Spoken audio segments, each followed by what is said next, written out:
To consider a claim both tabloid in tone and symbolically revealing, did Prince Harry, the Duke of Sussex, punch his uncle Prince Andrew in the face during a family quarrel, as Andrew Lowney alleges in his new book entitled The Rise and Fall of the House of York? The allegation is this, that in 2013, years before Brexit, during a private family encounter, tempers flared over disparaging remarks Andrew allegedly made about Meghan Markle, despite the fact that Harry didn't meet Meghan until 2016. Lowney's claim involves a bloody nose, punches thrown, and the unforgettable detail that Harry called Andrew a coward. So the timing is wrong, and the context is the story is just bizarre. Harry's turned into a sort of Tommy Robinson figure.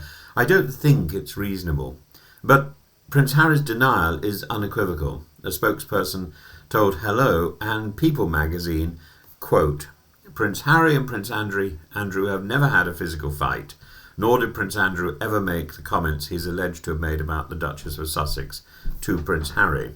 And this leaves us with a classic royal conundrum: gossip, grievance, and an absence of verifiable fact.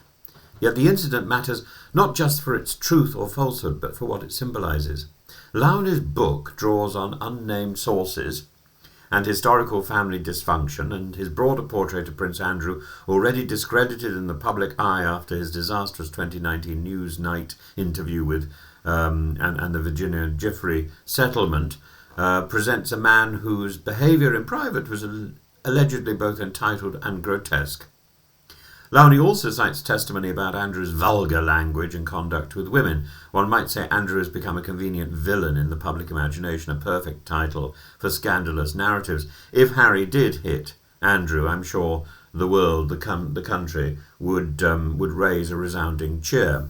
But Harry is no longer a passive participant in royal rumour. Since Spare, he's shown himself willing to expose real altercations, notably his 2019 fight with William. Had such an episode with Andrew occurred, I'm sure it would surely have appeared in Harry's own version of events.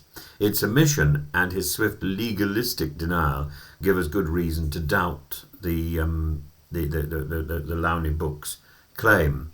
And because the claim comes in the middle of ongoing attempts at reconciliation between Harry and the monarchy, it's particularly damaging. Meghan has stayed publicly quiet. Harry has made overtures, attending the coronation alone, meeting aides of the king at Clarence House, and expressing to the BBC a wish to reconcile. The story of a fistfight undermines that narrative. It dramatises the family split and plays into an image of Harry as impulsive, angry, and alienated traits that his critics already accuse him of. And moreover, the timing is commercially useful. The summer marks a media lull, but the appetite for royal dysfunction, especially involving Andrew, Meghan or Harry, remains ravenous.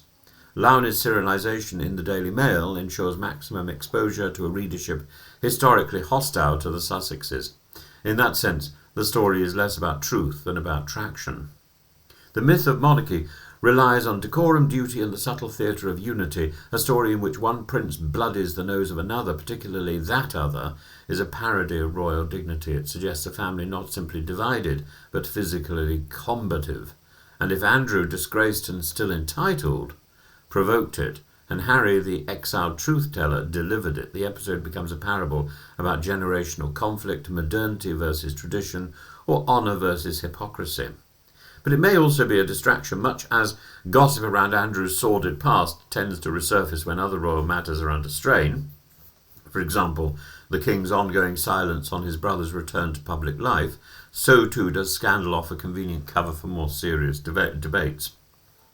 Should Andrew still live at Royal Lodge? Should Harry be allowed to return to official duties? Should the monarchy continue in its present form at all?